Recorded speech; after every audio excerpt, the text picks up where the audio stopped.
E recebemos agora nos estúdios da Atibaia TV, professora Iete, candidata a vice-prefeito, junto com a chapa com Beto Trícoli para prefeito. Professora Iete, obrigado primeiramente pela presença aqui no estúdio. Eu que agradeço o convite, me sinto muito honrada pela deferência em me convidar. Muito bom. Tá? E professora Iete, candidata. Candidata, muito bem lembrada. Então tá bom, professora. A professora já corrigindo aqui, né? Tá certo. Esse é o papel da professora, corrigir e orientar todas as pessoas para que a gente faça sempre tudo certinho. Obrigado, professora. Professora, na sua opinião, quais são os 3 temas, quais são as 3 frentes, as 3 áreas onde Atibaia, na sua opinião, está com os maiores problemas? Olha, Atibaia é uma cidade muito boa para se viver. Eu escolhi Atibaia desde 1982. Eu gosto muito, eu adoro Atibaia. Só corrigindo, só um pouquinho, professora. Vamos aos 3 temas, vamos diretamente para a gente, para que as pessoas tenham nos assistindo. Assim, mas eu estou fazendo uma introdução. Atibaia é uma cidade, como todas, com alguns problemas. E eu vou falar de 3 temas que eu acho que são desafiadores para o município. Primeiro tema é sobre a educação de qualidade, aquilo que a gente entende por educação como direito, e uma educação socialmente referenciada que diz respeito à qualidade. Ok, então o primeiro tema escolhido será educação, o segundo tema? O segundo tema seria a infraestrutura da cidade, principalmente nos bairros mais afastados e na zona rural, que é onde eu resido. Ok, e um terceiro tema? O terceiro tema seria o desenvolvimento social. Tá ótimo. Em relação à assistência com desenvolvimento social. Perfeito. Então, os 3 temas a serem abordados pela candidata a vice-prefeita, professora Iete, será educação, infraestrutura e assistência e desenvolvimento social. Professora Iete, na sua opinião, quais são os maiores problemas, o que deve ser enfrentado pela nova gestão do município na área da educação? Olha, na área da educação, a educação vai muito bem em Atibaia, de acordo com os índices, exceto a ocasional falta de vagas, principalmente em creches. Esse é um problema recorrente, um problema histórico, não é privilégio de Atibaia. Até nos países envolvidos, a questão da primeira infância ainda é uma questão em aberto. O que eu queria colocar em debate é a questão dos índices, do IDEB, do Índice de Desenvolvimento da Educação Básica, que Atibaia vai muito bem nesses índices. Agora, qual que é a grande questão? Que eu coloco principalmente para quem é do meio educacional. O índice, que está ótimo, excelente, Atibaia está acima da média nacional, acima da média regional. O índice, ele representa a qualidade da educação socialmente referenciada. O que é esse conceito de educação socialmente referenciada? É uma educação que abrange todos os processos de educação e não mede apenas a quantidade de frequência escolar somada às notas obtidas, que é o IDEB. Então, na questão da frequência escolar, Atibaia praticamente zerou, estou falando da rede municipal, que compete à prefeitura, que vai competir ao próximo prefeito. Então, a Atibaia zerou praticamente a evasão escolar. Por outro lado, nós temos ainda 30% de mobilidade escolar. Esses 30% são as transferências de pessoas que migram de um município para outro e chegam, e isso para mim é uma questão a ser resolvida. Portanto, o índice, quando a Atibaia atinge uma nota muito boa, não significa que todos estão aprendendo. Não significa que a educação está com a qualidade socialmente referenciada, porque falta equidade. Então, o desafio que eu coloco no campo da educação é colocar uma lente mais perto e ver criança por criança, família por família, tá? E daí, já são 11h06, eu já entro no tema seguinte, que é o desenvolvimento social, tá? O que eu percebo de um problema sério e mesmo grave na gestão municipal, nessas gestões que nos antecederam. Eu fui secretária de Educação 8 anos e 8 meses. Peguei governo Beto e governo Denig. Tá? E nós trabalhávamos muito a questão da intersetorialidade. Sabe aquela máxima? Dai a César o que é de César? Pois é. Então, o que a Secretaria de Ação e Desenvolvimento Social tem feito em termos de intersetorialidade para garantir uma total assistência e desenvolvimento social. Veja bem, estou usando os dois conceitos, de assistência e desenvolvimento. São conceitos complementares. Não adianta fazer assistência se você não levar o desenvolvimento social. O desenvolvimento social está diretamente relacionado a políticas públicas. Se fizermos um levantamento em Atibaia, você vai ver que boa parcela da população, eu não tenho o número exato, mas boa parcela recebe os benefícios, principalmente do governo federal. Tá? Eu estou me referindo ao Bolsa Família, que prevê a integração entre saúde, educação e desenvolvimento social. Se a criança não tiver a caderneta de vacinação, ela pode frequentar a escola, mas ela é cobrada a colocar em ordem a vacinação. Ela tem que ter o cadastro único. Tá? Então, quando tem uma indução da política pública do governo federal, as secretarias se viram como podem e acabam fazendo essa integração para uma vida de qualidade que eu chamo de socialmente referenciada, que é qualidade com equidade. Porque não adianta a gente ter qualidade de vida na Lucas, estou falando da Lucas, porque é o exemplo da cidade, ou do Clube da Montanha, por exemplo, que é onde eu resido por perto ali, e lá no bairro do Portão, já vou entrando no nosso terceiro tema, e no bairro do Portão não tem as condições mínimas de infraestrutura. Né? Eu escolhi esses 3 temas, porque para mim estão hiper clonados, né? Interligados. Então, se você não tem se você só faz em nível municipal só assistência social, você fica capenga, né? Você fica capenga. A gente, uma das provas, um dos exemplos de parceria que deu certo, a SADES, né, Secretaria de Assistência e Desenvolvimento Social, com a Secretaria Municipal de Educação, foram as creches comunitárias. Foi um projeto meu e do professor Ricardo, na época, né, um projeto desafiador, porque a gente dependeu e depende, para o sucesso desse modelo de atendimento escolar, das entidades sociais. Né? Então, a gente teve que correr, né, de regulamentar as entidades para que elas assumissem, né, as suas crianças. Qual que é o princípio filosófico que está por trás da creche comunitária? Não é apenas atender a criança, tá? Enquanto a mãe trabalha. A creche, desde 1996, ela é lugar de aprendizagem, de desenvolvimento infantil. Né? Então, não adianta só a gente ter o modelo de assistência social como era anteriormente, anterior a 96, que a gente tem aqui o exemplo da ASA. Né? A creche comunitária, o princípio filosófico é assim, cada comunidade cuidar dos seus filhos. Né? É um princípio africano que diz o seguinte: é necessário uma aldeia inteira para cuidar das suas crianças. Né?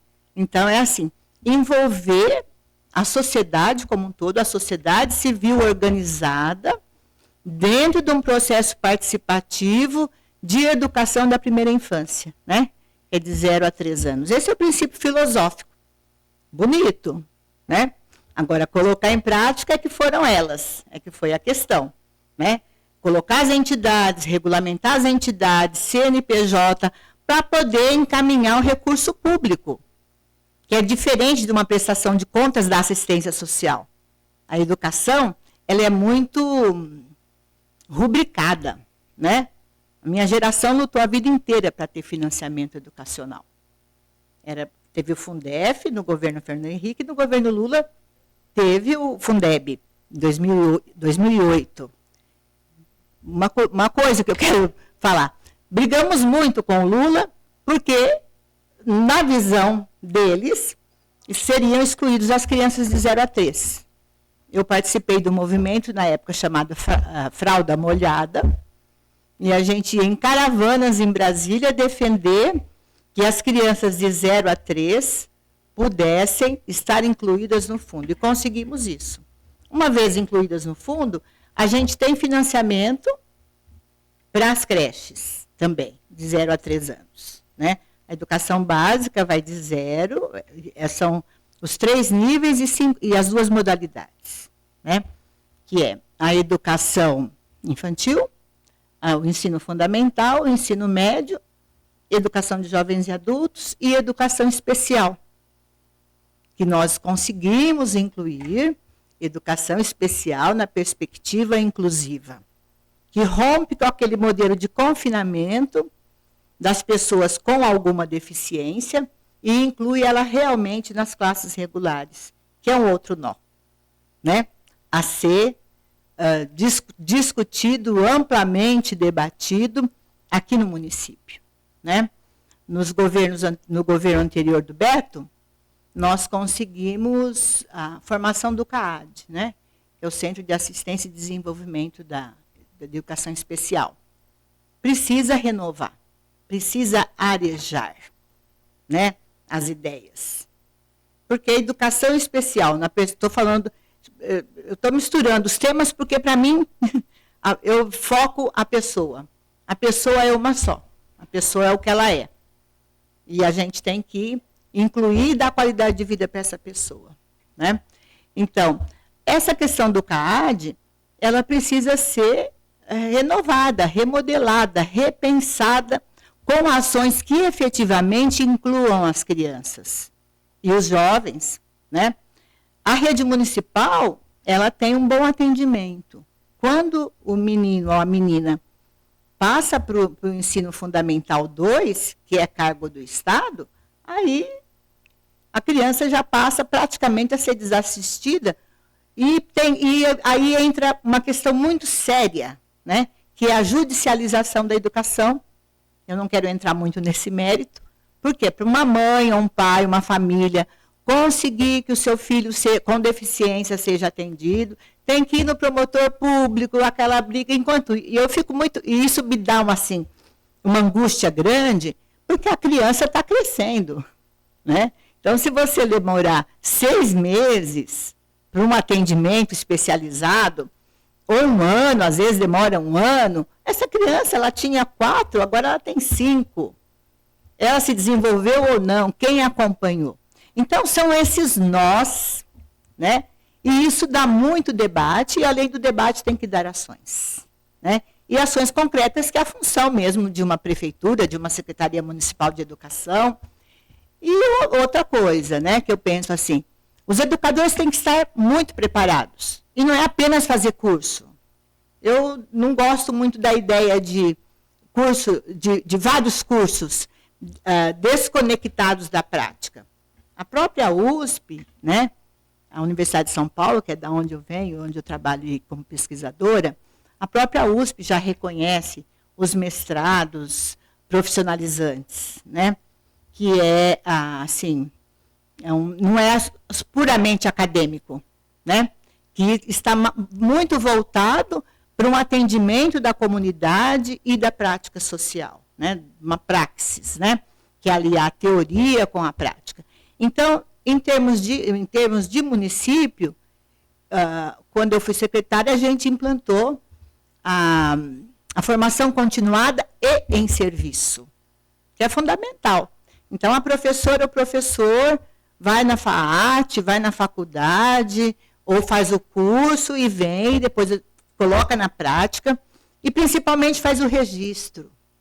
A gente editou 2 livros de prática pedagógica, um na área de matemática e um na área de história e geografia, né?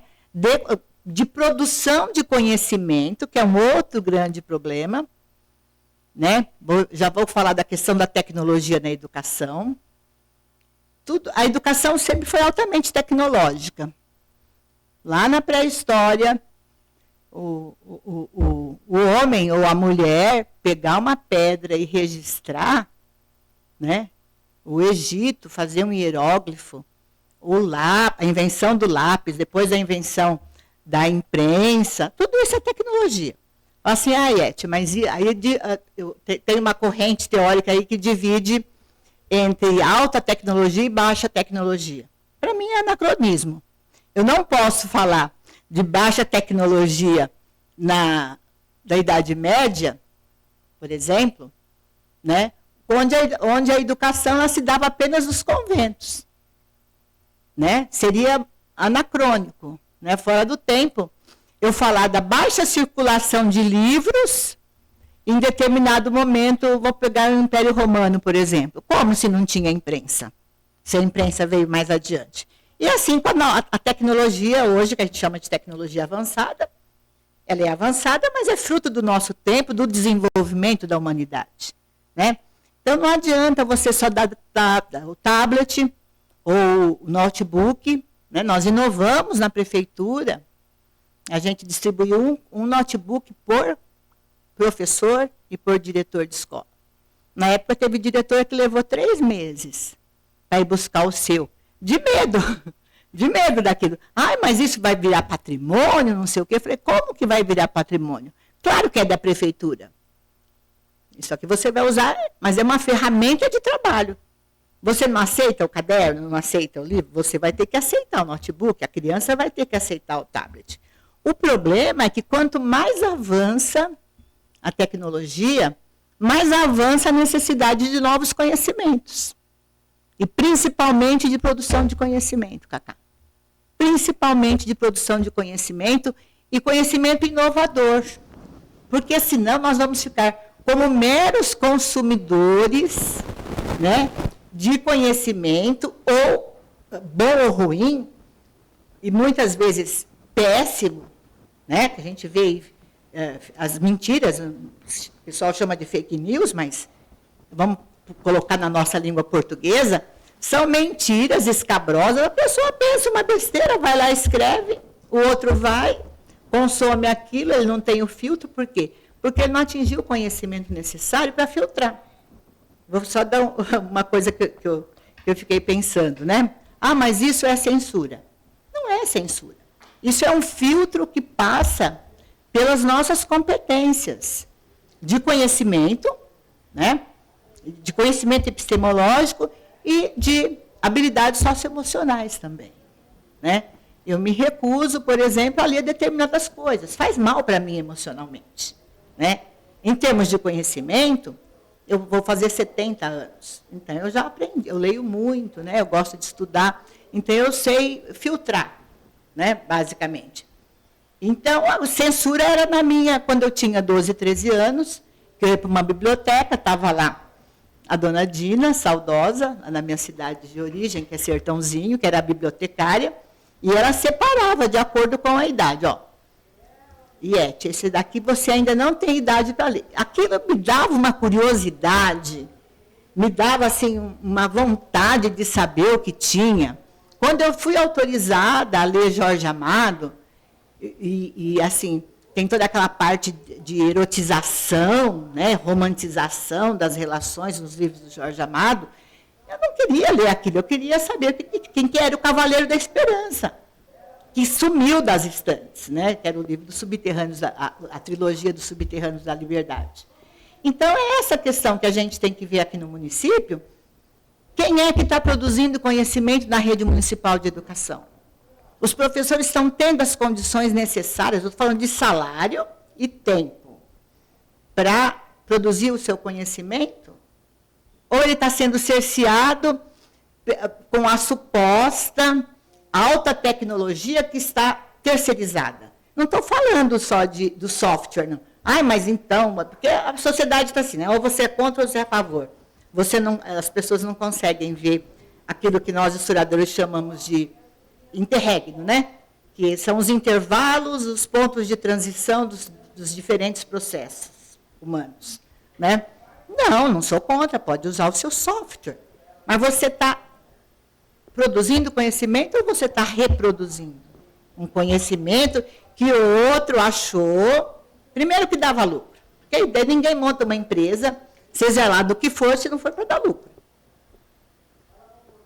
Isso é básico, nós estamos no sistema capitalista, né? Por isso que eu sou socialista, eu vou perseguir o socialismo sempre. Porque, para mim, é o ponto de chegada de uma qualidade de vida da educação. Como é que está meu tempo? Eu não falei da infraestrutura. Já estamos a cerca de 20 minutos e ainda tem os questionamentos que tem que fazer para a senhora. Mas aí então, pode passar de meia hora, né? Bom, então eu vou encerrar a educação, né? Os desafios, só para resumir, porque para mim a educação é o fundamento da vida. Então, agora eu vou falar da questão da infraestrutura. Ok. A infraestrutura não só das escolas, vou pular essa parte, que não precisa. A infraestrutura que eu entendo como qualidade de vida socialmente referenciada, que passa pelo tratamento de esgoto, pela questão do lixo e pela questão da água em Atibaia. Eu moro no bairro do Portão, tá? É aquilo que eu estava falando para você. Eu moro numa chácara ótima, com verde, reflorestamos tudo aquilo, tal, participamos desse movimento de reflorestamento, e é triste. Em casa faz 2 ou 3 graus a menos do que no bairro do Portão, que não tem uma árvore. E isso se repete em todos os bairros rurais. Eu vou para o bairro da Cachoeira, não tem mais onde andar ali, de bicicleta ou a cavalo, só dentro das propriedades particulares, praticamente. É tudo asfalto. O que foi feito do nosso meio ambiente e da zona rural, pensando em qualidade de vida, pensando nas pessoas que vêm para Atibaia buscar um ar mais puro, um lugar mais tranquilo. Outra questão da infraestrutura, não só passando por essas questões que são fundamentais para a vida, que eu disse, né? Que é o tratamento dos dejetos, todos eles, e uma água limpa, que evite doenças e que crie menos demanda para o sistema de saúde preventiva ou curativa, né? Eu estou falando da questão de uma infraestrutura que venha, né, da qualidade de vida. Uma outra questão que, para mim, é de infraestrutura, assim, é a qualidade de segurança. Eu moro no bairro, eu passo por 3 câmeras, tá, para chegar na minha casa. Eu moro a 1,5 km da Fernão Dias. 3 câmeras, essas câmeras de rua. Não tenho feedback daquilo. Eu não sei o que aconteceu no meu bairro. Apesar de ter as câmeras e eu ligar nos canais de jornal local aqui, eu nunca sei o que está acontecendo. Eu fico sabendo ou por um vizinho, ou por um morador, ou pelo comércio, né? Então, para mim, essas questões, elas estão muito interligadas. Como é que está a segurança no bairro mais afastado? Como é que está a segurança na porta das escolas? Por que não tem mais... Você fala que fala muito de educação, mas para mim é fundamental. Cadê a ronda escolar?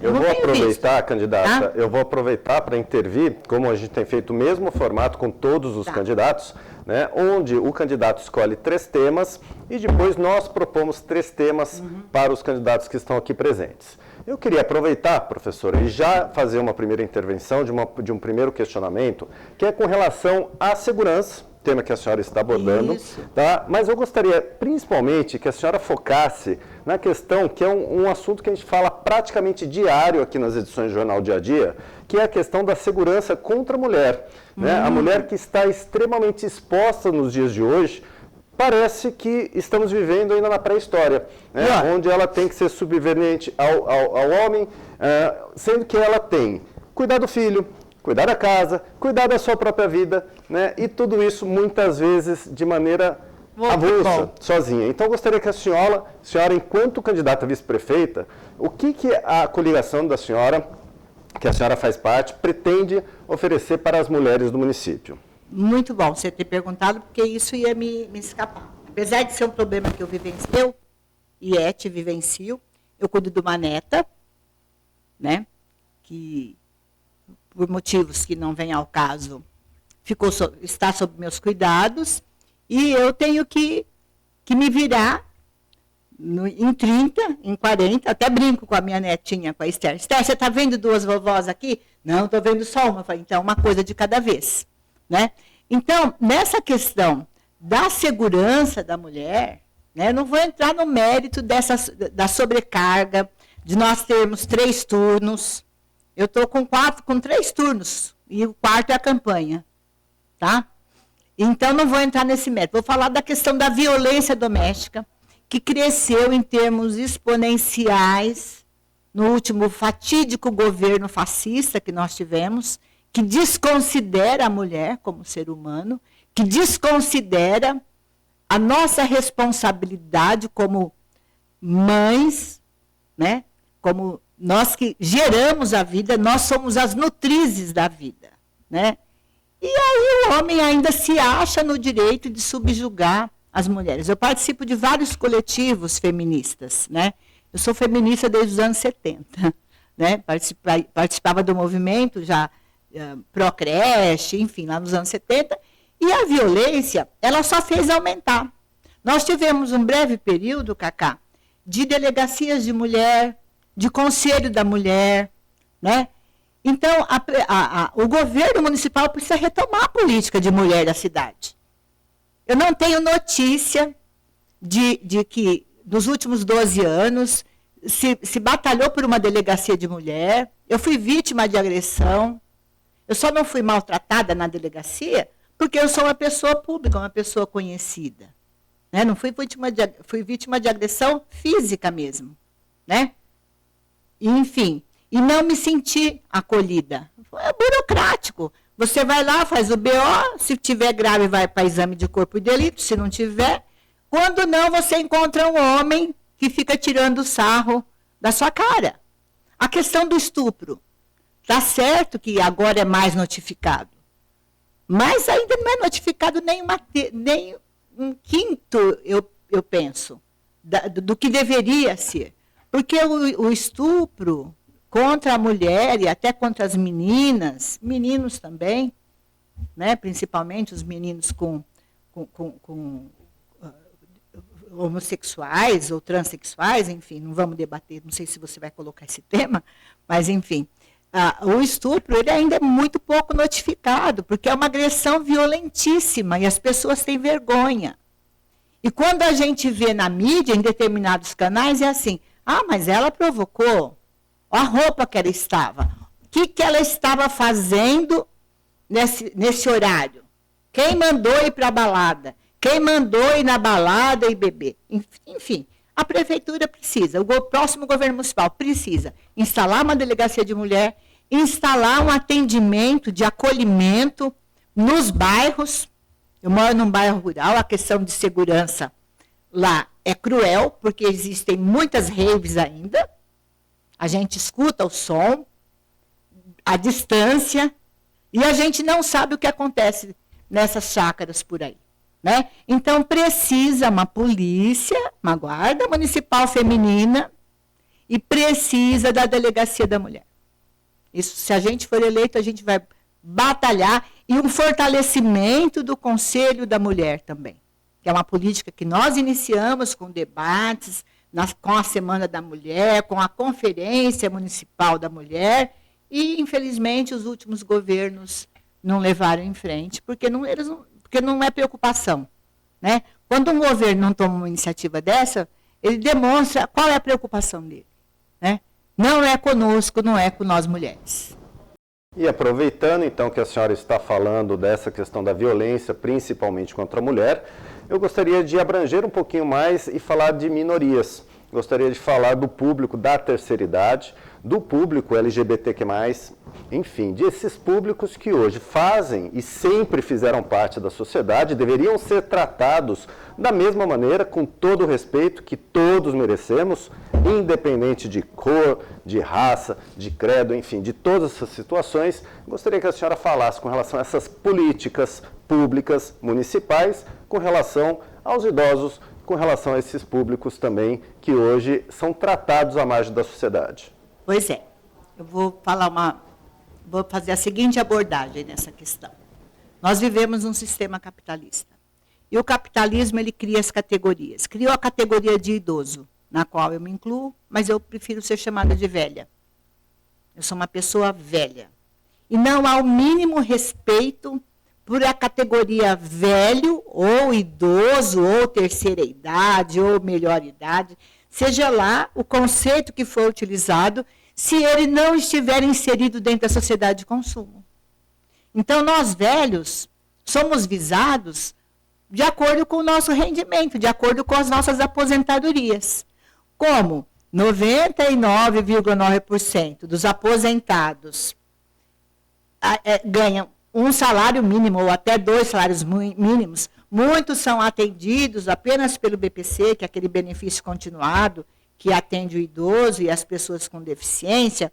Esse idoso é completamente excluído. Tá? E mesmo o idoso que tem uma renda um pouco maior, ele sofre uma violência no âmbito doméstico, que é a violência patrimonial.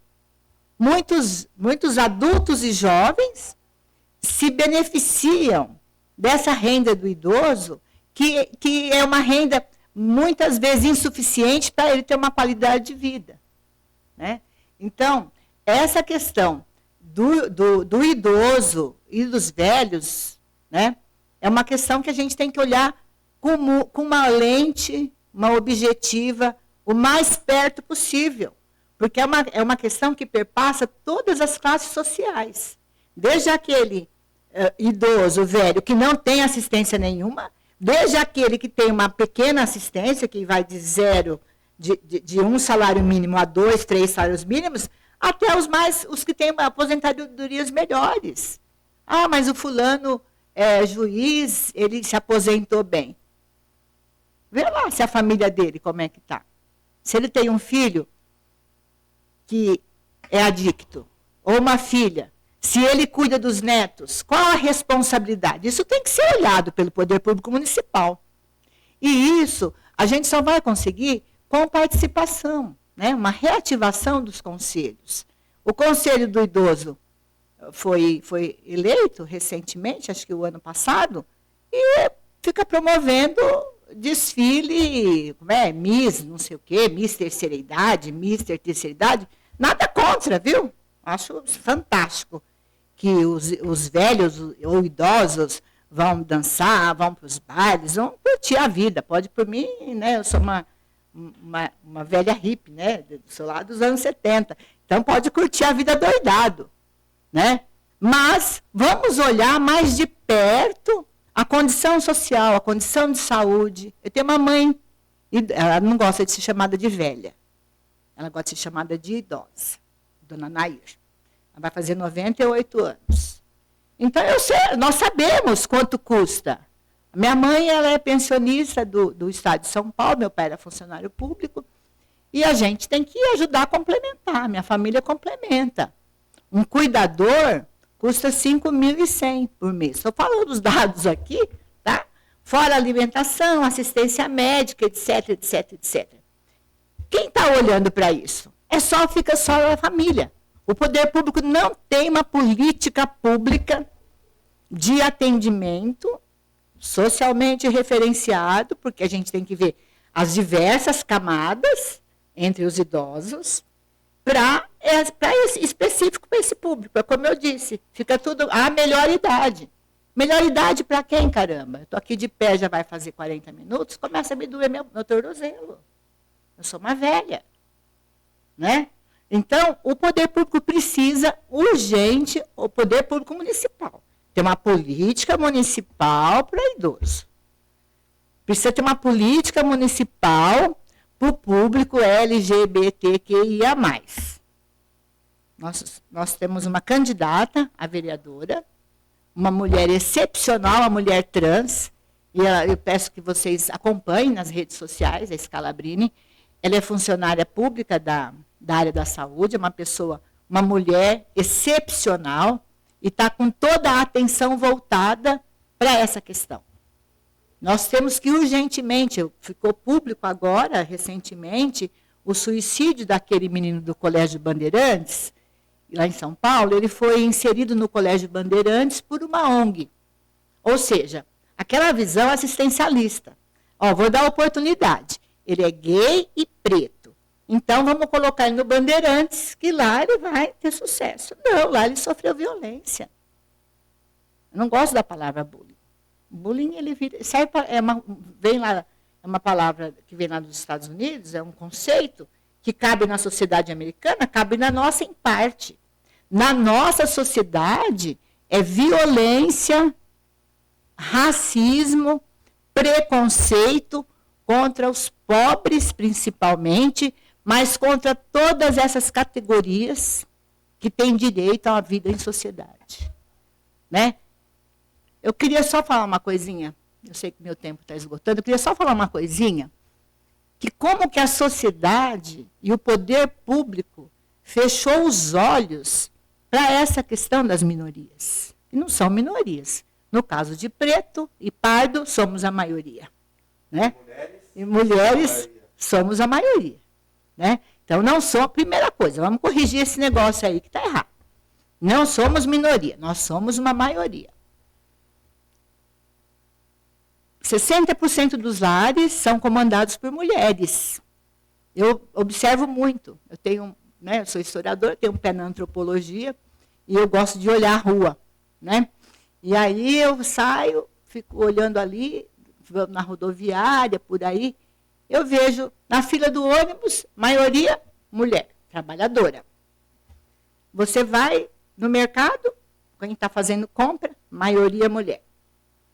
Quem sai para trabalhar de manhãzinha? Mulher. A construção civil se modernizou com máquinas, hoje usa-se menos, né? Parece, não sei, não é minha área. Mas parece que usa-se menos mão de obra de ajudante de pedreiro, de servente.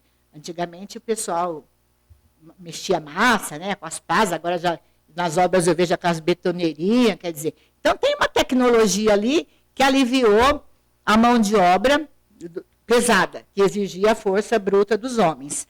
E vejo assim, muita mulherada aí, a gente fala marido de aluguel, mas eu vejo muita mulher de aluguel, eu brinco, né? Estamos virando, hein? Porque elas são eletricistas, elas são pintoras, elas são azulejistas. O que exige uma mão de obra mais fina, mais especializada, somos nós mulheres. Né? Então, vamos corrigir essa questão. LGBTQIS, né? Ia mais aí, sei lá. É uma minoria, sim. Mas é uma minoria que chama muita atenção por suas, não por suas características, por suas diferenças, mas por aquilo que a gente tem dentro da gente, que é o preconceito contra a diferença. Então, essa questão do preconceito contra aquilo que se julga diferente, ela precisa ser olhada e cuidada. Não vejo política pública, tirando o SUS, né, que ainda luta por isso, mas a política pública lá do SUS que eu vejo na UBS que eu observo, que eu frequento, fica lá no balcão, no atendimento ali do lado da farmácia, as camisinhas. A camisinha é voltada para quem? Para os homens. Eu recolho camisinha, porque daí, né, tem filho e tal, mas a mulherada, não, isso aí é coisa de homem, quer dizer, então falta educação sexual. Vou falar de novo de educação, você vai me desculpar. Não adianta, da questão da infraestrutura, não adianta colocar a coleta de lixo, se você não educar as pessoas, a coleta de lixo seletivo, para você selecionar, para você fazer uma composteira, que era o nosso projeto de educação ambiental, Fruto da Terra. Mas o que não adianta também, professora, as pessoas separam o lixo e depois o que acontece, é o que acontece comigo. Eu faço na minha casa, separo o lixo, eu tenho composteira, eu tenho o privilégio de morar na zona rural, numa chácara, eu tenho a composteira e eu separo o lixo reciclado. Mas eu separo muito mais por uma consciência minha e separo até latinhas de refrigerante, cerveja, de enlatados em geral, porque eu sei que tem um público específico, uns trabalhadores específicos que vivem só desse. E ele não quer o papelão, por exemplo. Então, eu faço a separação. Pensando lá nos meus companheiros trabalhadores que estão na coleta. Né? Vai facilitar. Quando esse lixo, quando ele coleta ali, ele não vai se machucar com uma garrafa. E se for para a cooperativa, para a reciclagem, vai facilitar o trabalho. Deve ser muito chato você pegar uma latinha lá e estar junto com o papel higiênico que já foi usado. Deve ser, não é humano. Né? Então, Cacá, quando eu falo da educação, saúde, infraestrutura, etc., é pensando no nosso processo de humanização. Né? Houve um processo de desumanização ao longo do tempo. Né? Na sua pergunta sobre a violência contra a mulher, você falou, parece que estamos em tempos pré-históricos. Estamos piores. Porque enquanto tem mulher que sofre violência doméstica, eu vou falar o verbo claro, que apanha em casa, e não apanha só do companheiro, apanha do filho, apanha da filha. Né? Ela tem que dividir a comida. Eu estou falando isso bem das classes mais pobres, né? Que eu conheço. Eu presto serviço voluntário. Então, a gente sabe o que rola, né? Dentro de uma casa, um barraco pequeno, que tem 8 pessoas, 8 bocas para se alimentar, e é só a mãe que está trabalhando, porque ela encara a faxina. Então, no Brasil, o machismo é tão arraigado, nós não temos trabalhadores domésticos, temos caseiros. Né? Lá na minha serra lá é caseiro. Ele só toma conta, quem trabalha é a mulher. Ele cuida do jardim, mas quem pega no pesado ali, que atende o patrão, a patroa no sábado e domingo, é a mulher. Tanto é que quando vai para o processo de seleção lá, eles não querem crianças, porque sabe que vai ocupar o tempo da mãe, com honrosas exceções. Tem pais lá que cuidam, que eu vejo, né? Que leva na escola, busca, porque a mãe está trabalhando lá, está em outra função e ele está mais ou menos liberado. Então, essa questão ela está mais difusa já, não está resolvida. Ela já está mais misturada. Né? Então, quando eu falo dessas questões, é porque nós estamos vivendo uma crise civilizatória muito grande. Mas, candidato, eu queria aproveitar essa questão e já levantar aqui também um pouco de indignação, eu como cidadão, né, a gente vê na região inteira, nós não temos candidatas a prefeitas mulheres. Né? Atibaia não tem, Bragança Paulista não tem, Bom Jesus Perdões não tem, Piracaia não tem. Enfim, eu acho que essa discussão ela vai muito além e vai, inclusive, na questão eleitoral. A você, eleitor, eu acho que cabe um pouquinho esta reflexão.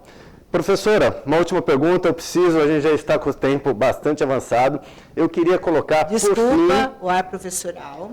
A minha indignação também, de mulher, cidadã e velha.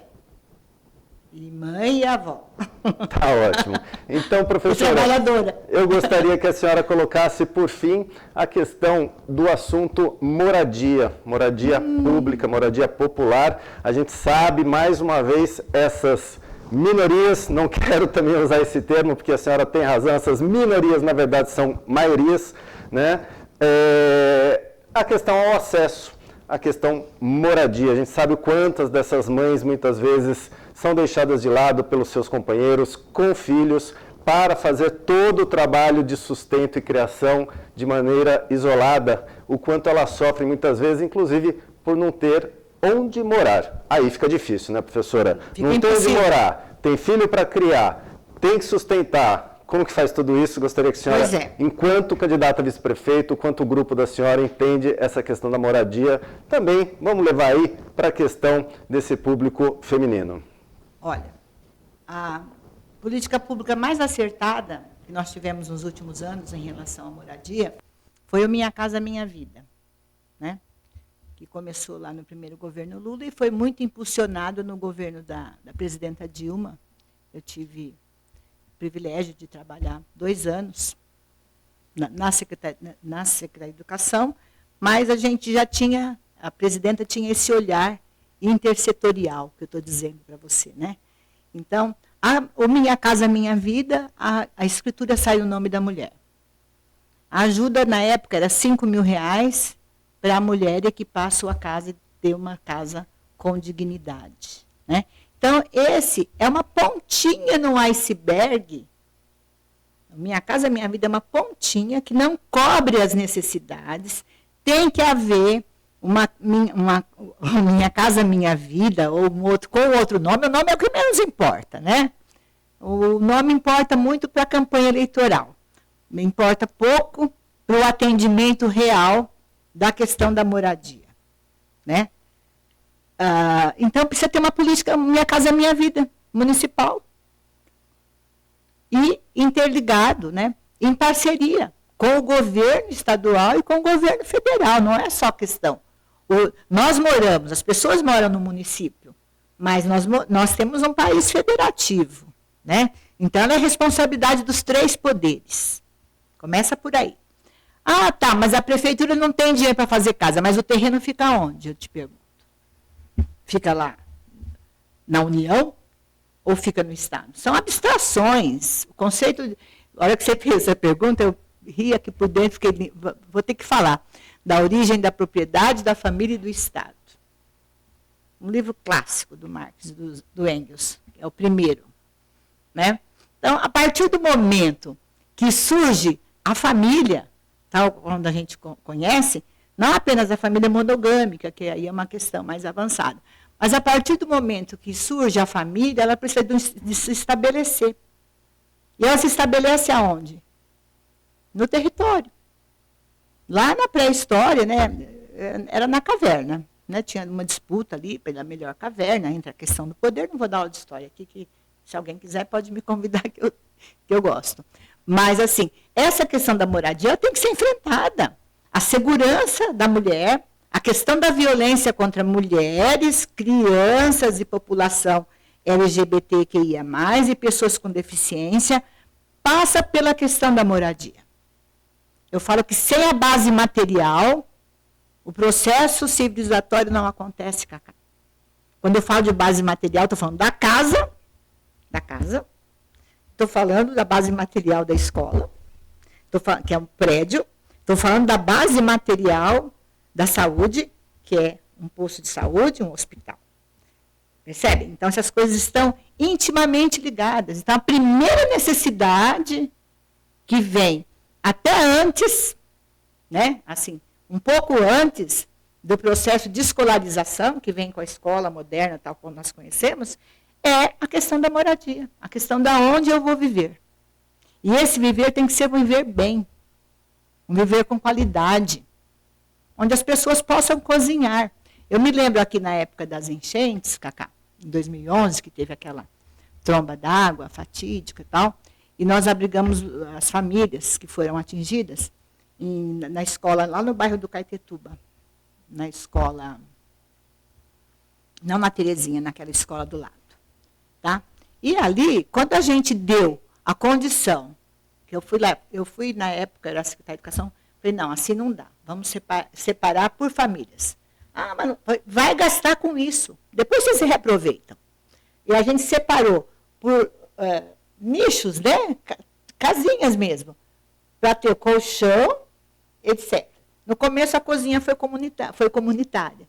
Depois eu fui percebendo, porque aquele processo demorou, né? Eu fui percebendo que as mulheres queriam cozinhar para os seus filhos. Então, assim, os fogareiros. Aí o bombeiro foi lá, homens, né? Ah, mas isso não tem segurança, não sei o quê, não sei o quê. Eu falei, olha, eu não vou lidar com essa questão, isso é um problema seu. Tá? Eu estou olhando para a família que está aqui, eu estou olhando para uma mulher que está aqui, com seus filhinhos, e ela quer fazer o mingau dele, ela quer comer. Não é a hora que a prefeitura, que alguém vai determinar que o menininho dela vai querer um leite quente ou um mingau. Você se vira, meu filho. Ah, mas a senhora é muito dura com as coisas não são assim. Falei, olha, vamos dividir, né, a função. Eu estou aqui para proteção. Você também está aqui para proteção. Eu faço o meu, você faz o seu. Depois a gente senta e resolve essas questões aí, tá? Porque tem fogareiro elétrico, tem um monte de coisa que não provoca incêndio. Então, essa questão da moradia, nessas coisas que acontecem, né, nessas exceções, o prefeito, a vice-prefeita, eu espero ser eleita, a gente tem que estar com um olhar atento para as pessoas. E o que é viver bem? O que é a ética? O que é ética, né? Ética é viver bem em sociedade, ter paz, tranquilidade, né? Se o seu filho gosta do leite morno, você tem um micro-ondas para você esquentar. Se ele só gosta de fruta, você ter fruta fresca, alimento saudável, sem veneno para ele comer, para não ter alergia. Enfim, é isso que eu penso, né? Então, a questão da moradia em Atibaia é uma questão séria. Os terrenos são da prefeitura. Você não vai se lembrar, mas a sua mãe, a dona Carmen, com certeza se lembraria. Foi minha colega, a gente era colega de luta pela educação pública, em todos os níveis e tal. E ela se lembraria da nossa primeira ocupação como Partido dos Trabalhadores. Se perguntou por que não tem prefeita. Já teve várias candidatas. Professora Isis foi a primeira candidata a prefeita. Nós demos a nossa cara na rua, né? E pelo PT, porque, por incrível que pareça, que não é nada de incrível, onde nós nos identificamos com as nossas bandeiras, com as nossas necessidades, com a nossa batalha diária, são nos partidos mais progressistas, nos partidos de esquerda. Vai me desculpar quem é candidata aí pelos outros partidos, mas eu não sei qual que é o ponto de coerência ali, o que gruda ali nelas, né, que fazem elas fazerem essa opção. E a questão partidária, para mim, é uma questão assim, que necessária para a democracia. Não existe candidatura fora do partido. E aí a questão de sermos só vice, porque os partidos são machistas. Eu fiquei muito quieta. Você sabe, é minha primeira eleição. Eu sempre fiquei muito discreta. Porque na hora da eleição a gente entra numa eleição, numa disputa, né? E aí não é hora de brigar. É hora de a gente debateu antes. Né? Você sabe que a nossa federação, olha, nós somos criticados dentro do PT a vida inteira, porque a gente tinha coligação com o PV aqui. Né? Aí, o ano passado, nessa reforma política, aí fizeram uma federação. Reconheceram, então, que a gente estava certo desde o começo do século XXI, desde o ano 2000, né? De andarmos juntos de acordo com os projetos, né? Não é com pessoas. Agora, a participação política da mulher, ela ainda é pífia. Primeiro, a questão estrutural da nossa vida de mulher.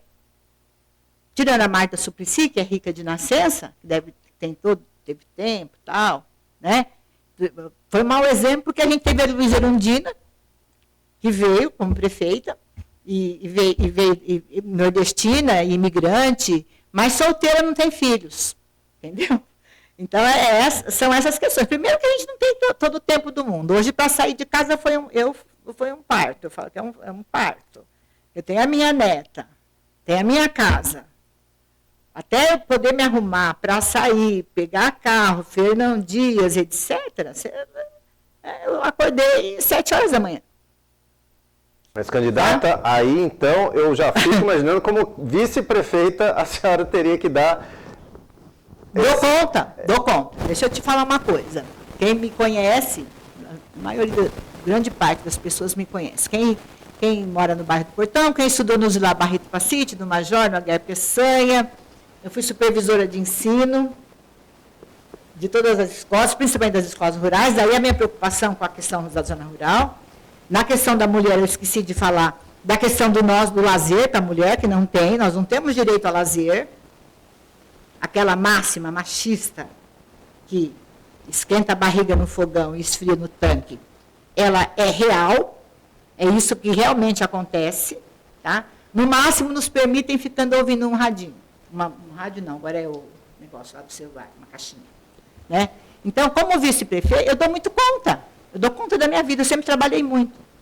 Eu já bati o recorde de 72 horas de trabalho semanal.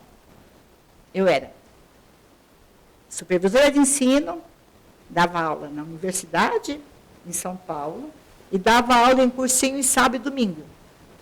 Cursinho preparatório, para concurseiro. Eu gosto, uma coisa que eu adoro fazer também. Tá? E tenho 3 filhos. Fui casada com o mesmo marido. Eu falo que para a gente ser revolucionário, a gente tem que ser conservador em algumas coisas. Infelizmente, meu companheiro faleceu.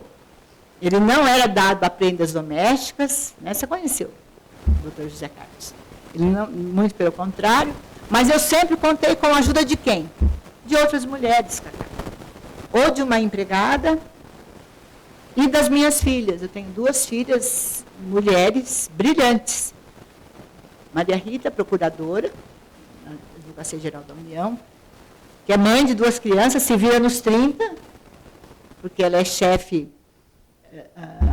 do INCRA, é procuradora-chefe, uma pequenininha assim, um brilho, estudante de escola pública sempre, assim como eu, assim como a minha segunda filha na Terra, que também ela é secretária nacional de abastecimento e reforma agrária, está lá morando em Brasília, tem um filho, um brilho, meu neto, Chico, e o companheiro dela não é nada machista, e nem o companheiro da Maria Rita. Os 2 colaboram muito. Por outro lado, tem um filho que ele dá aula e vive, estou morto, mãe. Eu, pai da minha neta. Estou morto, não aguento, estou atolado. Porque dá 20, 40, 30 aulinha, entendeu? Então, nós mulheres temos um fator de resistência que acho que é impensável para os homens. Sinto muito, né? Mas você foi filho da dona Carmen e você lembra como que a dona Carmen era. Ela foi diretora aqui na escola, no Araci, e ela fazia muita coisa. A gente sempre, eu estou falando isso para você do trabalho remunerado, tá? Que eu exercia. Aí tem a minha militância política, tá? Desde 2019, quando o Haddad não foi eleito, né, presidente, a gente montou um grupo, chama Resistirmos, com X. Resistirmos. Então, eu tenho a militância no Resistirmos, eu tenho a militância no Ato pela Terra de Atibaia, que é um movimento que começou lá na minha casa, na minha chácara, tá? Agora está mais, que é a questão da água e do meio ambiente, lá no bairro do Portão e adjacências, tá? Eu tenho o PT, eu sou fundadora do PT. Se alguém quiser ver minha carteirinha, tá? É de 1981. Eu tenho o movimento das mulheres. Aqui em Atibaia eu participei e participo das Antifas, que é as mulheres antifascistas de Atibaia, e por aí vai. Trabalho como voluntária em algumas creches comunitárias, como formadora. Presto serviço como voluntária numa favela em São Paulo, do lado da USP. Eu trabalho com crianças lá dessa comunidade. Eu tenho um projeto de leitura de literatura. Você viu falando do Jorge Amado e tal. Eu tenho um projeto de literatura. Eu tenho um clube de leitura que eu participo, com professores de várias universidades. Eu tenho um clube de leitura com os meninos sem terra. Foi muito útil durante a pandemia. Eles leram muita coisa. Esses são online, esses clubes de leitura. Deixa eu ver se eu esqueci alguma coisa. Eu acho que já deu, viu, candidata? E trabalho como voluntária em escolas do campo. Eu dou assessoria gratuita em escolas de assentamentos rurais da reforma agrária. Mês passado eu fui para Iperó. Estão montando uma escola lá, a prefeitura construiu um prédio bacana, num assentamento, e falta o projeto pedagógico. Lá vai a dona Iete. Tá bom. Lá vai a professora. Professora isso. Então, você acha que eu dou conta ou não? Eu acho que tem muita energia por aí ainda. E eu sou velha. Eu gostaria de agradecer imensamente a presença da senhora, tá? Queria esclarecer, inclusive, para quem nos assiste, às vezes as pessoas podem falar, poxa, mas a entrevista ficou longa. Gente, nós estamos num período da democracia, de exercer a cidadania. É um momento onde o tempo, na minha opinião, professor, é o que menos importa. A gente tem que dar oportunidade para você que está aí do outro lado, fazer a melhor escolha de quem são aquelas pessoas que trazem as melhores propostas, que têm as melhores ideias para governar nossa cidade. Então, o espaço foi aberto para todos os candidatos. Professor Iete aqui hoje presente. Pode ser que, infelizmente, nem todos estejam presentes, de repente nem todos dão a importância de esclarecer a você, eleitor, a você, público que nos assiste, quais são as ideias que eles têm para governar o nosso município. De qualquer forma, cabe a gente daqui da Atibaia TV o nosso agradecimento a todos que estiveram presentes aqui neste momento da cobertura das eleições 2024. Professor Iete, excelente campanha para vocês. Muito obrigada. Que tudo corra bem. Eu sou uma bruxinha do tempo, eu sou historiadora. Tempo, tempo, tempo. Faça um acordo contigo, como dizia o Caetano Veloso. Muito bom. Dessa forma, a gente encerra aqui a entrevista com a candidata a vice-prefeito, na coligação junto com Beto Trícoli para prefeito. Nossos agradecimentos a todos vocês e a vocês, principalmente, que nos assistem e nos acompanham. Fiquem ligadinhos, Atibaia TV, na cobertura das eleições 2024.